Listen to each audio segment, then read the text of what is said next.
हरियाणा का चुनाव चल रहा है, जम्मू कश्मीर का चुनाव था।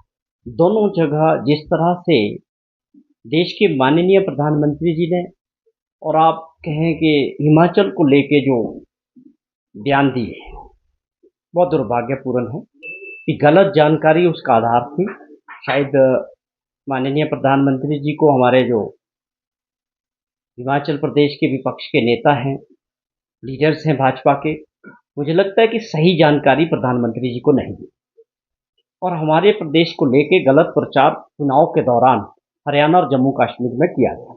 वो दुर्भाग्यपूर्ण है कि प्रधानमंत्री जी जब जिस चीज़ को जिक्र करते हैं पूरा देश उसको देखता है और हमें दुख इस बात का है कि उनके पास जो फैक्ट्स नहीं थे, जानकारी उनके साथ गलत ढंग से शेयर की। जिस प्रकार से आप ये समझें कि वोट की राजनीति के लिए हिमाचल प्रदेश की गारंटियों का जिक्र किया गया या हिमाचल प्रदेश की आर्थिक स्थिति का जिक्र किया गया, दोनों तरह से ये सही नहीं था।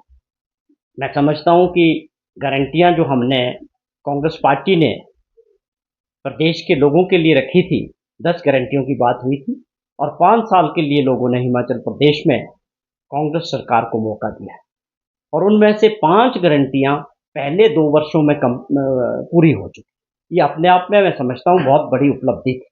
चाहे ओपीएस को लेके हिमाचल प्रदेश में गलत ढंग से हरियाणा में प्रचार हुआ ओपीएस का, जबकि हिमाचल प्रदेश देश के अंदर पहला ऐसा राज्य बना जिसने ओपीएस को लागू किया। 1,36,000 सरकारी कर्मचारियों को ओपीएस के तहत लाया, आज उनको उसका लाभ मिल रहा है। लेकिन आप देखिए कि उसका गलत ढंग से जो है प्रचार हिमाचल प्रदेश का हरियाणा के अंदर चुनाव के लिए किया गया। हम ओपीएस देने वाले पहली गारंटी पहली कैबिनेट में जो है हमारी सरकार ने जारी की। उसके अलावा हमने दूसरी गारंटी में रखा था कि जैसे ही सरकार बनेगी उसके बाद जो हमारे स्कूल है उसमें इंडियन मीडियम इंग्लिश जो है पहली कक्षा से शुरू करेंगे और उसके लिए हमने पहले कुछ सोचा था कि एक विधानसभा क्षेत्र में जो है 5 स्कूलों को लागू करेंगे, लेकिन हमारी सरकार ने माननीय मुख्यमंत्री जी ने जितने भी स्कूल थे हिमाचल प्रदेश में सब में ये पहले वर्ष में ही लागू कर दिया। और आप समझे कि महिला सम्मान निधि जो इंदिरा गांधी महिला सम्मान निधि की योजना 1,500 रुपया महीने के हिसाब से महिलाओं को हमने जो देना था वो योजना हमने शुरू की। उसमें तकरीबन 2.5 लाख ऐसी महिलाएं थी जिनको 1,100 रुपया पहले मिलता था, उसको 1,500 रुपया मिलना शुरू हुआ और उसके अलावा 50,000 के करीब और महिलाओं को 1,500 रुपये के हिसाब से ये गारंटी योजना शुरू की गई और राजीव गांधी स्वरोजगार योजना को शुरू किया जिसमें बहुत सारे बच्चों ने जो है कि किस तरह रोजगार करेंगे, इलेक्ट्रिक वाहन के लिए अप्लाई किया है, उनको सब्सिडी दे रहे हैं या साथ में एनवायरनमेंट भी बचेगा।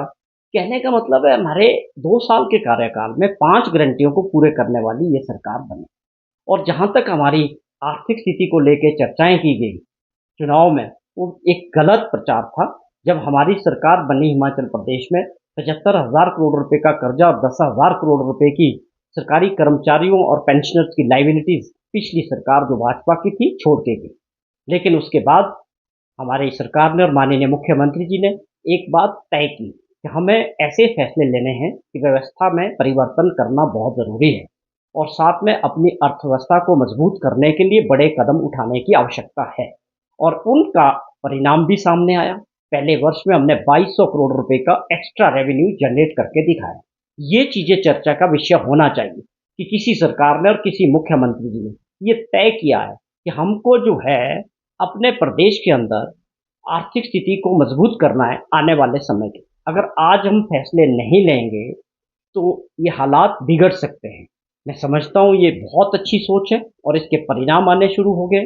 उसी के तहत कुछ व्यवस्थाओं में और भी परिवर्तन किए जाए, लेकिन आप इसको अप्रिशिएट करने के बजाय, इसकी सराहना करने के बजाय कि आप अच्छे कदम उठा रहे हैं, इससे हमारे प्रदेश के अंदर विकास की दृष्टि से हम प्रदेश को आगे बढ़ाएंगे या युवा साथियों के लिए रोजगार का प्रबंध करेंगे, लोग इसका चर्चा कर रहे हैं कि हमारी आर्थिक स्थिति खराब है। कोई आर्थिक स्थिति खराब नहीं। विकास की दृष्टि से 2 साल में हमने 2,200 करोड़ रुपया एक्स्ट्रा जनरेट करके वो विकास कार्यों में लगाए। प्रदेश ऐसा पहला राज्य बना जिसने 10 से 12 रुपये लीटर दूध की कीमतें बढ़ाई गई है और ये अपने आप में बड़े कदम हैं जो हिमाचल सरकार ने की है।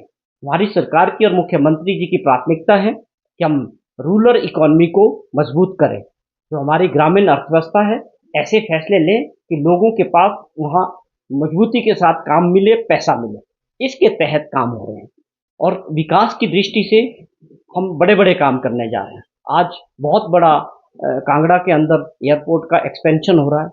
2000 करोड़ से ऊपर उसमें खर्च हो रहा है। कांगड़ा को, पूरे जिला को टूरिज्म की दृष्टि से बड़ी भारी योजनाओं पे पैसा खर्च हो रहा है। राजीव डे बोर्डिंग स्कूल्स के, जो हमने Rajiv Gandhi day boarding school की बात की है, आज 40-40, 50-50 बीघे में बहुत, आप समझे, इस प्रकार के स्कूल बन रहे हैं जिसमें तकरीबन 8-10 जगह काम शुरू होने वाला है, कई जगह शुरू हो चुका है। बड़ी योजनाएं हो रही है, बड़े काम हो रहे हैं। मैं ये अपील करता हूं कि जो लोग इसको दूसरे चश्मे से देख रहे हैं, उनको अपना चश्मा बदलने की जरूरत है और प्रदेश को पटरी पे लाया जा रहा है। अर्थव्यवस्था के लिए बड़े फैसले लिए जा रहे हैं और उसमें डिसिप्लिन मेंटेन किया जा रहा है कि जो हमारे अपने पांव पे खड़े होने की आवश्यकता हिमाचल प्रदेश को पिछले कई सालों से ये फैसले होने चाहिए थे, वो फैसले हमारी सरकार कर रही है। कश्मीर में हिमाचल को लेके किया वो गलत है। माननीय मुख्यमंत्री जी कल खुद प्रचार में गए हैं। आज भी उनकी 2 जनसभाएं हैं हरियाणा के अंदर। उन्होंने सारी बातें ये वहाँ लोगों के सामने रखी है कि हमने 2 साल के कार्यकाल में 2 बजट पेश किए हैं और उनमें और पिछली 5 साल जो सरकार रही, क्या फर्क है। हम एक विजन के साथ आगे बढ़ रहे हैं कि जिसमें हर चीज पारदर्शिता के साथ होनी चाहिए और किस प्रकार हमारे को आने वाले समय में अपने रेवेन्यू को और बढ़ाना है। तो ये एक डिसिप्लिन बनाया जा रहा है। उस प्रयास में हिमाचल प्रदेश के सभी वर्गों के, चाहे वो पॉलिटिकल लोग हों, चाहे हिमाचल प्रदेश के युवा साथी हो, किसान हो, सरकारी कर्मचारी हो, सबके सहयोग की जरूरत है कि हिमाचल प्रदेश अगर अपने पांव पे खड़ा हो। हमारी सरकार निश्चित तौर पे सरकारी कर्मचारियों की हितैषी है। ये बात हमने अपने 2 साल के कार्यकाल में प्रूव किया। देश के अंदर सबसे पहली सरकार बनी जिन्होंने, इनकी सबसे बड़ी डिमांड क्या है कि 5 वर्ष तक लगातार सड़कों पे नारे लगाते रहे, अपनी मांगों को लेके जयराम जी सरकार से मिलने का प्रयास करते रहे। 2 बार इन्होंने विधानसभा का घेराव किया, हजारों की संख्या में। बहुत बड़ी लड़ाई इन्होंने ओपीएस के लिए लड़ी, हमारी सरकार ने उसको करके दिखाया। और भी हमने 7% बढ़ने के बाद दिए 4% और 3% 2 किश्तें दी। अभी भी हमने जो 75 साल से ऊपर के जो हमारे बुजुर्ग हैं जिनको पेंशन मिलनी है, हमारी सरकार ने वो तकरीबन 50,000 के करीब ऐसे लोग हैं जिनका एरियर भी पूरी तरह से देने का फैसला कर दिया और मिलने वाला है। अब ये सवाल है कि पेंशन 5-7 को मिले या 10 को, उससे कोई मुझे लगता है किसी को कोई ज़्यादा परेशानी नहीं होनी चाहिए कि सबसे पहले हर चीज़ को एक सिस्टम बनाया जा रहा है कि मिलनी चाहिए और ये सरकार की प्राथमिकता है कि सरकारी कर्मचारियों के हर क्षेत्र में, चाहे वो पेंशनर्स है, चाहे वो सरकारी कर्मचारी हैं, हमारे साथ और हमारी सरकार के साथ अच्छे संबंध रहे। हम इनके हितैषी हैं, आगे भी इनके हितैषी होने का जो भी लाइबिलिटीज़ पिछली सरकार छोड़ गई है, हमारी सरकार पूरा प्रयास कर रही है कि इसके लिए इंतज़ाम करके जैसे जैसे पॉसिबल होगा उनका, चाहे डीए की बात आप करें या एरियर्स की बात करें, आने वाले समय में वो हम इसको भुगतान करने के लिए मुख्यमंत्री जी ने बहुत बार इसका जिक्र किया। यहाँ 2 बात समझने की ज़रूरत है कि भाजपा के जिन लोगों ने ये जिक्र किया है, मैं समझता हूँ उनको जानकारी नहीं है। पहले उनको जानकारी जुटानी चाहिए। होता क्या है कि हमको साल में 2 बार डिजास्टर रिस्पॉन्स फंड मिलता है और वो निश्चित होता है। हमारा जो हिमाचल प्रदेश का है वो 189 करोड़ की 2 किश्तें आती है।